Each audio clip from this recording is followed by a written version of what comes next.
DG Stéphane oh. Balamwange Congo ya Lumumba Congo Tafachi Beton Tangwe koki yo yo yo Tangwango yango yo ekoki Tolanda kango Papa Stéphane Balamwange oh yeah. Merci beaucoup Bandeko Balandi na pesi bino mbote tokumisi nzambe parce que to lisusu moko na lelo je suis votre compatriote nazano konayo nazande konayo benga tata mwasi benga mamale ki yebisa bango ke marabobola azali koleka donc ezali esengo biso culture na biso ezalaka ya kolola. Nous échangeons, nous ne sommes pas comme les nilotiques. Biso dans le cours arabe te, oba boumaka, oba mesana na makila. La culture bantou, c'est une culture oyo mesani na makila te. Culture bantou eza culture oyo et mesana na makila te. Eza culture ya échange, eza culture ya compréhension, mais eza culture moko oyo et mesana na ba tension. Ce sont les nilotiques, ne ba mesana ko boma. Ce sont les nilotiques. Ba mesana ko kata ba kingo ya ba nyama, ba mesana ko kata ba makolo ya ba meme ya ba pate. Mais biso tout ça ba bantou. Bantou abomaka na mbelite. Bantou abomaka na masasite. Raison pour laquelle nanga o azali bantou. Non, excusez-moi. Oui, nanga o azali bantou. Akei ko sala alliance na ba nilotique. Voilà eloko ba nilotique ba sali na Goma. Plus de 3000 morts oyo bakufi. Makila etangi babangite. Mais bantu azalaka tangwa moni makila. Il faut atika. Botala tana bandaku na biso. Soki kaka bitumba e bandi. Et que makila etangi directement bitumba esilaka. Et ozokisi moninga. Et okati embeli. C'est-à-dire culture ya bantu na makila e kabolaka. Makila e kabolaka biso. Yango moni même ba Christo soka ki ko zo baptême alati Yesu po Yesu atangisa ki makila na epo na biso bande ko balandi na pesi bino mbote. Je suis votre frère Mara Bobola boza ko landa biso na tango ekoki tozali na niveau ya ville province à Kinshasa na pesi bande ko boko landa biso mbote. La délégation rwandaise peuple congolais tia mabolongo na sekumisa nzambe yango moni lelo na tongo ya lelo. Moi nanga ya liboso ya mwasi ma fille aînée ayebisinga lobi papa je voulais chanter pour vous ayebisinga lobi papa je dois chanter pour vous oh nebisi moi na oyo ngana lali eza ba temps oyo ngana zwaka inspiration nzembo ni na nga yembelanga mwana oyo abandi Prince de paix sois loué tu es bon mon Seigneur, oh Prince de paix, sois loué. Ah, nabi non, loko la biso tozora ba inspiration kaka epa na batu. Nabi te, je dois parler sur les projets à balkanisation. Par rapport, il y a délégation rwandaise, oyo trompe à Bengani bango na États-Unis. Oui, il y a eu une délégation rwandaise. Monsieur Kagame a tindaki délégation na Washington. Quel a été le projet? Projet Zalaki yako kende ko empêcher les projets des accords du siècle. Oyo chef de l'État azako kende na avril awa na délégation congolaise tozako kende ko signer un accord. Accord wana ça va apporter la paix, ça va apporter la stabilité dans la région et puis ça va apporter le développement. Accord ezali à exploitation minière. Mais malheureusement, cet accord, M. Kagame a lukaki, a kende koyebisa na Trump, et baye balandenge nini, Trump a koboya, ko signé, oyo babengaka, accord wana. Mais malheureusement, les princes de la paix, princes de paix, oyo mwana na nga ya mwasi ya yembi na tongo awa. Ah, nzambe pambola mwana na nga ya mwasi.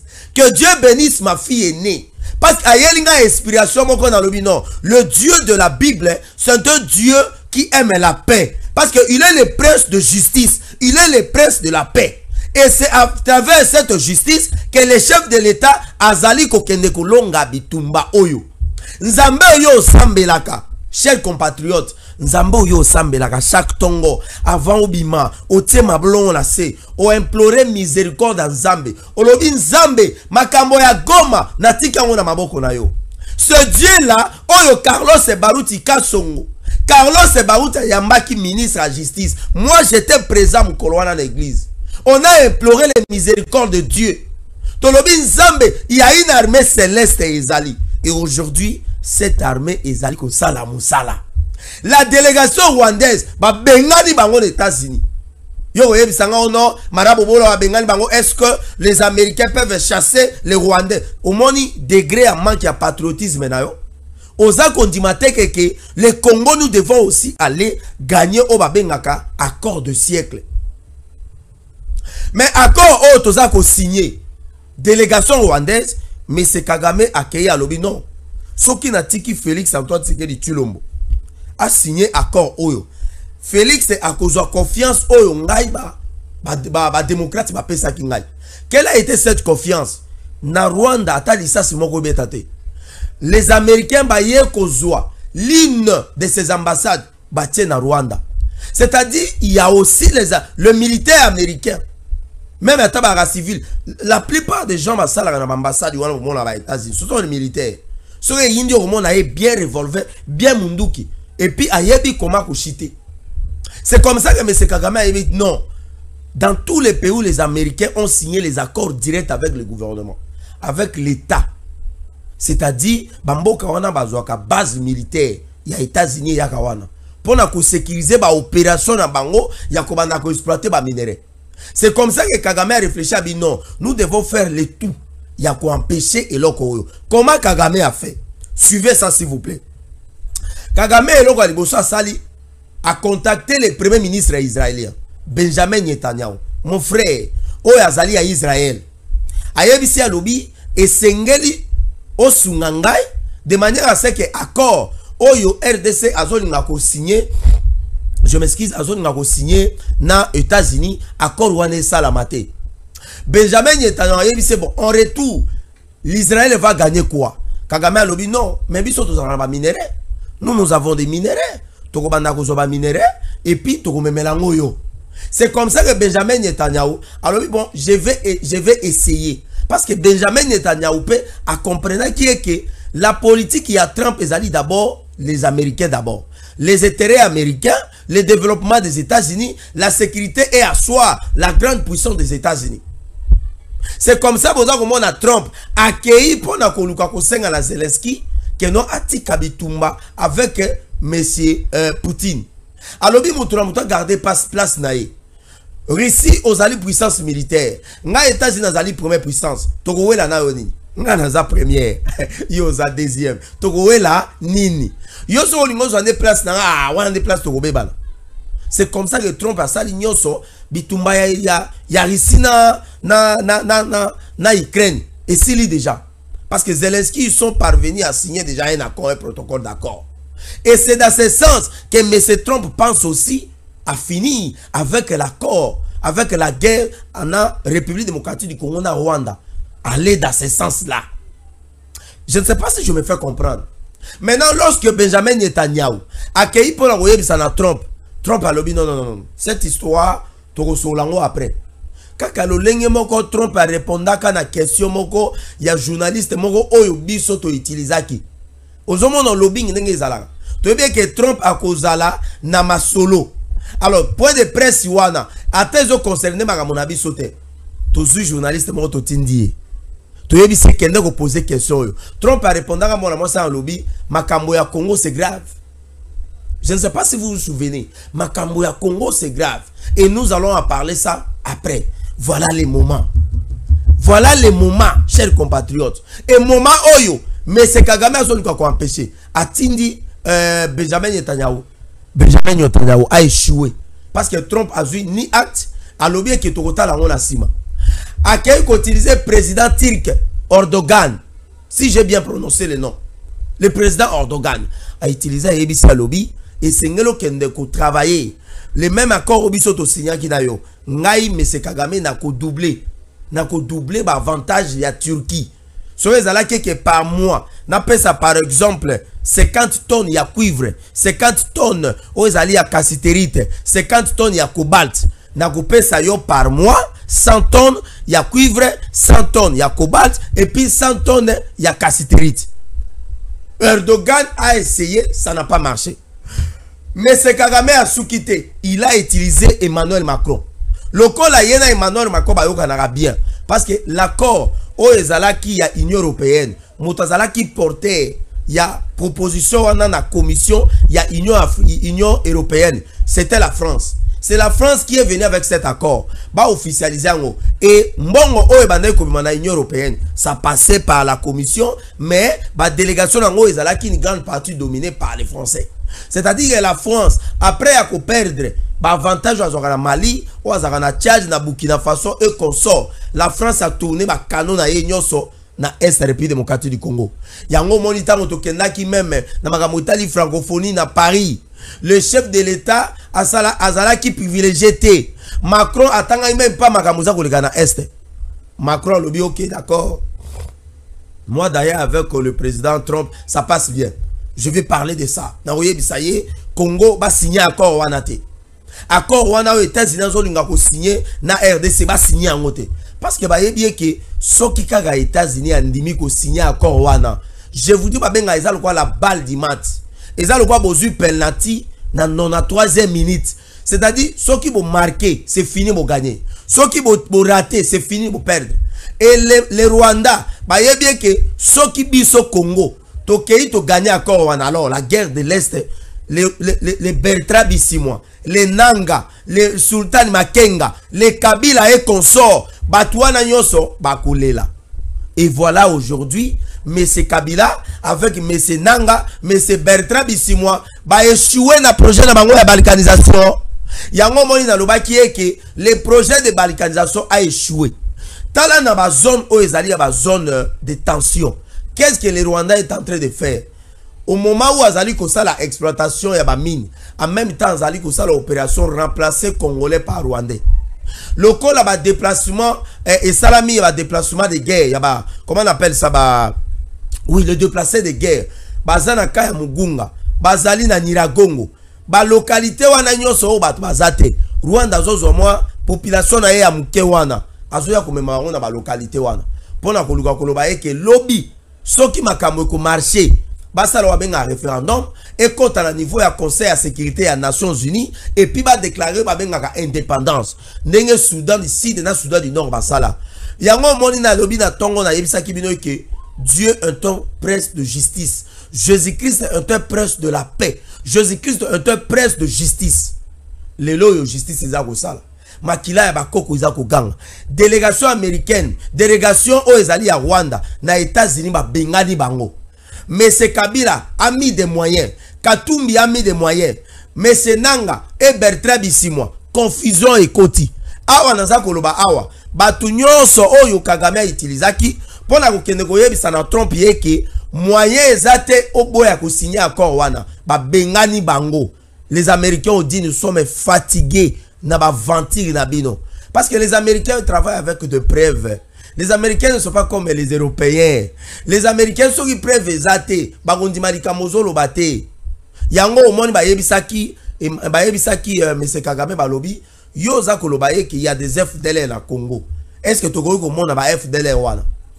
Yo za koloba que armée rwandaise et ça na Congo pour protéger intérêt ba Nyamulinge na ba tuti congolais. Oyo Tshisekedi na ba congolais baza ko maltraiter. Est-ce que nous pouvons avoir échantillon ya ba tuti o ba bomi na Congo? Yango moni ba kendaka ko sala lettre moko oyo Senko a signaki pour na koloba que il y a des swahiliphones au baza ko bomba bango na Kinshasa. Mais ce qui a signé cet accord c'est comment on appelle ça? Moto oya keiko signé lettre wana ya Senko ezalaki Chole a signé lettre wana ya Senko o ba dénoncer ba bengaka tuerie ya ba swahiliphone service à renseignement ba bengi balobi papa yo lobi ke ba swahili baza ko boma bango na Kinshasa. Est-ce que tokoki komona ka moko soit un hôpital moko total bon mutu wana acte de décès na ye? Qu'est-ce qu'il est? Il est décédé de quoi? Batali bon, moto acte de décès na ye a koufi par le coup et blessure. A sali hémorragie ne aye kokufa. Ah OK. Ba betaki wapono ba betaki place tel. Ba kei ba komi wana. Il y a toujours des témoins ba benga na lingala ba nzengeneke. Na lingala ya solo ba benga ba témoins ba nzengeneke. Ba nzengeneke. Faut y avoir lingala. Moi, attends, aux États-Unis, c'est bien. Mais il y a papa. En promo aussi à parler lingala. Lingala les riches. Lingala o ba indé ba luka ko yeba. Lingala o Kabila sali 18 ans. Azo yeba koloba lingala te. Kabila fait 18 ans avec nous au Congo. Mais Kabila yeba koloba lingala te. Mais Chinois ouiti Chine. Aye na Congo. Chinois sali kaka 2 mois. Chinois comme beta lingala. India ouiti Inde. Aye na Congo. India yebi lingala. Français à outil France, aye na Congo, aye bilingala. Les Belges n'en parlons même pas.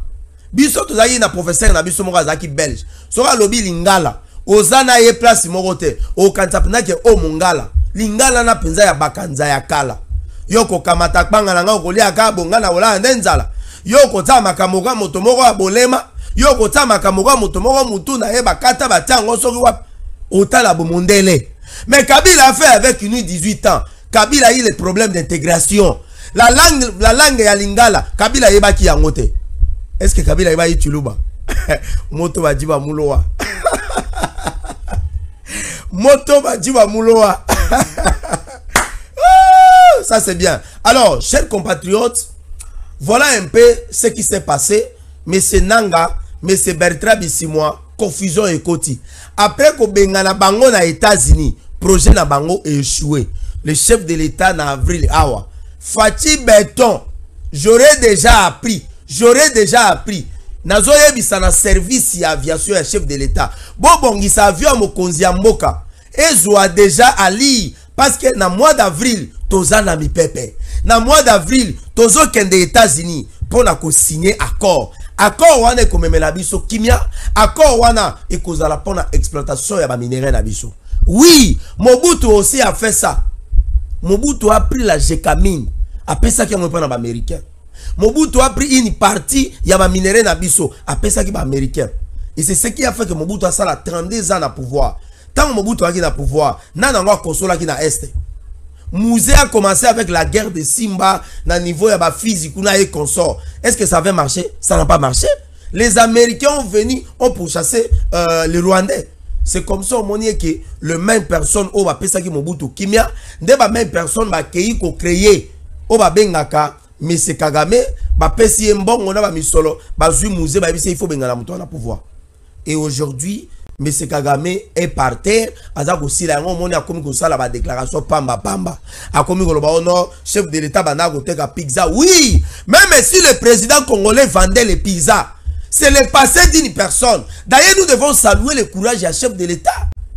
Et c'est nous saluer le courage à moi, la Mobali. Jésus Christ va botaker nanda ko ba meme. Mais Jésus-Christ a fait de grandes choses. Moi na nzambe ba botaye nanda ku ya ba pate.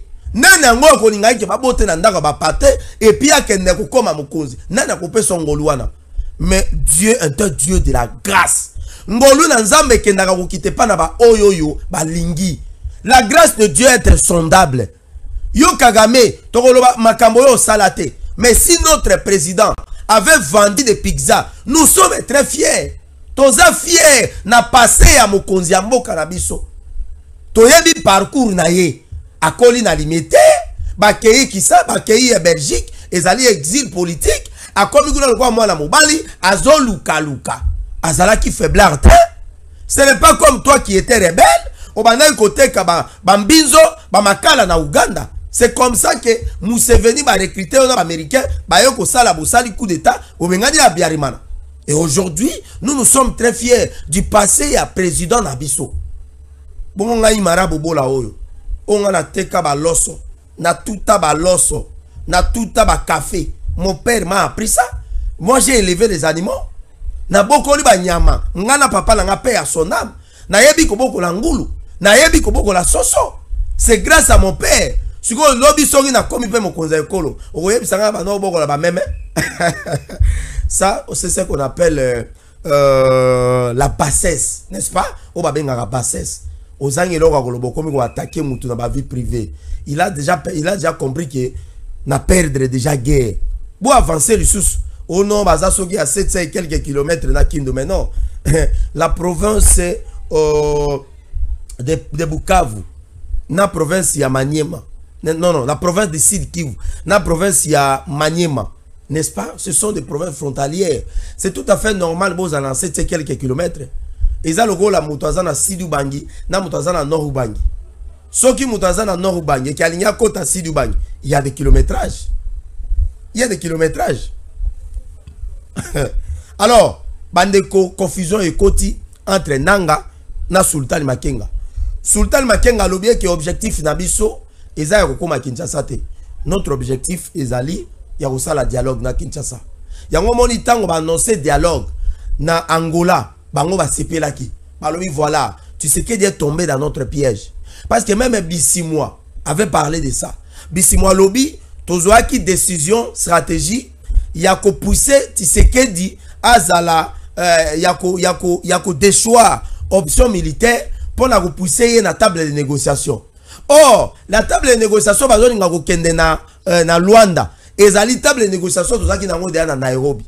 Tango bako koma na Luanda. Mais le président, comment il s'appelle, Jean Lorenzo, a oui, ça va, mais la revendication, vous avez revendiqué. Ce sont les mêmes revendications pour ça qui na Nairobi. Et puis le processus de Luanda, où vous avez un président Nabino, atika koti Nabino na Congo, atika ko appuyer Bino. Mais qu'est-ce que vous voulez encore? Ceux qui va boy ko signer accord de paix, où ils ont senga bango va ça la cantonnement, va ça la désarmement. Joël Lorenzo a reçu le rapport et pas dans l'américain et pas dans Trump, dans l'Union européenne, surtout les Américains. Alors ces gens-là sont des aventuriers. Ils ne veulent pas la paix. Mais le président congolais, il y a besoin de Kimia. Voilà, il a même accepté. Il y a une délégation ailleurs. Bakuta n'a pas solo là, afin de vendre Kimia. Mais pourquoi on va faire ça? Il y a des compatriotes, finalement, Bondimi ko sona ba M23. Mais non. Nous avons déjà parlé avec les M23. Dans le processus, il y a Nairobi. Nous avons déjà parlé avec les M23.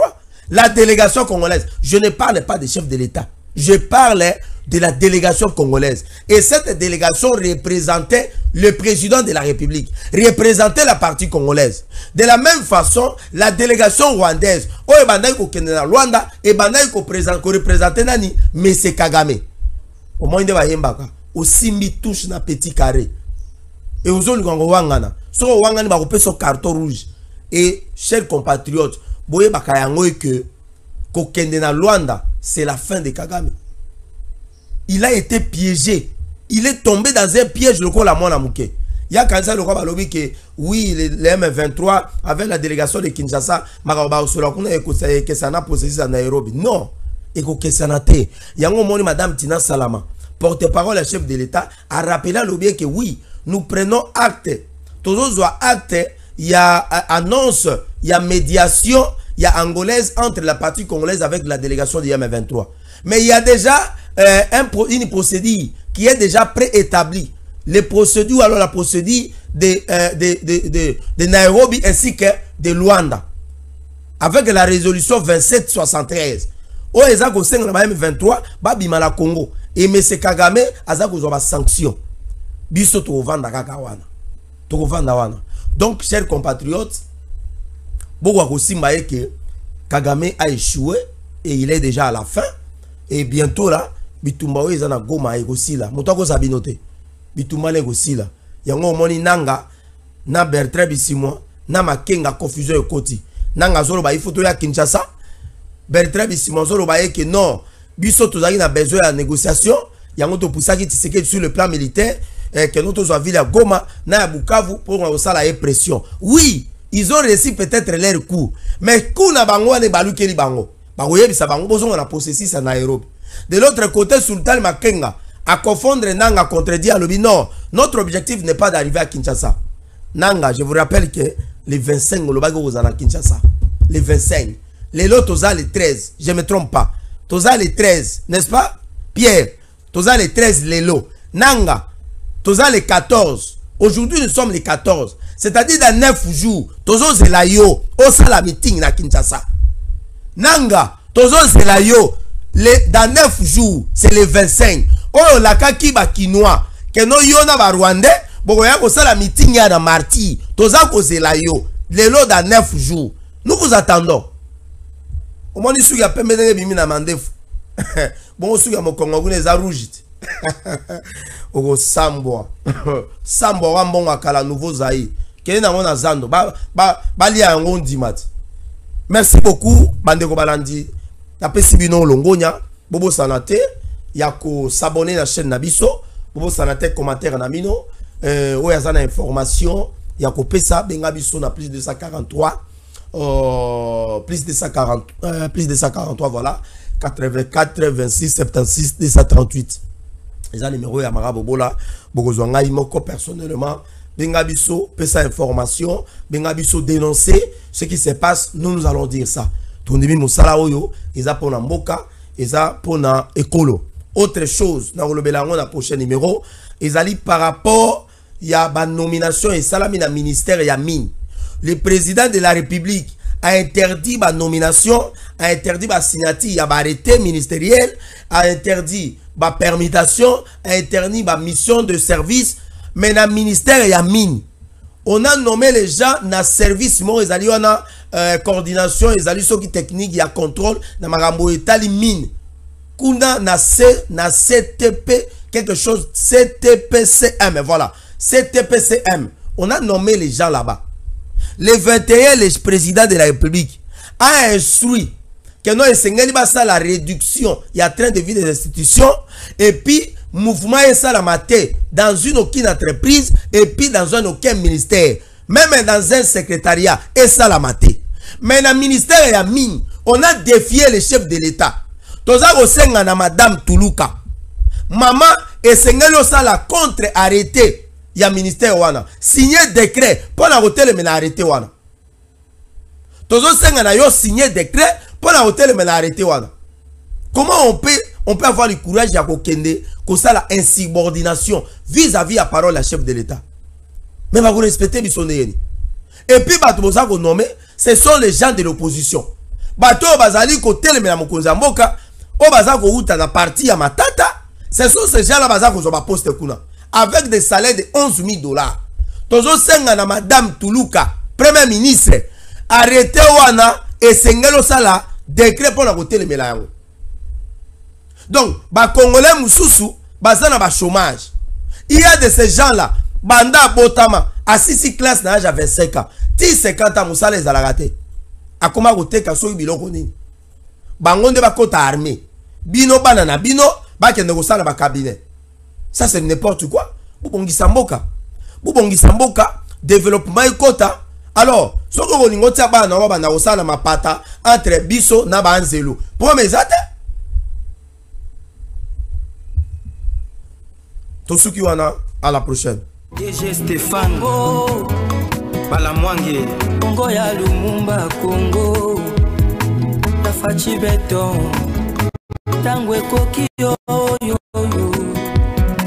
Tangwango yango yo ekoki Tolanda kango Papa Stéphane Balamwange Oh yeah yeah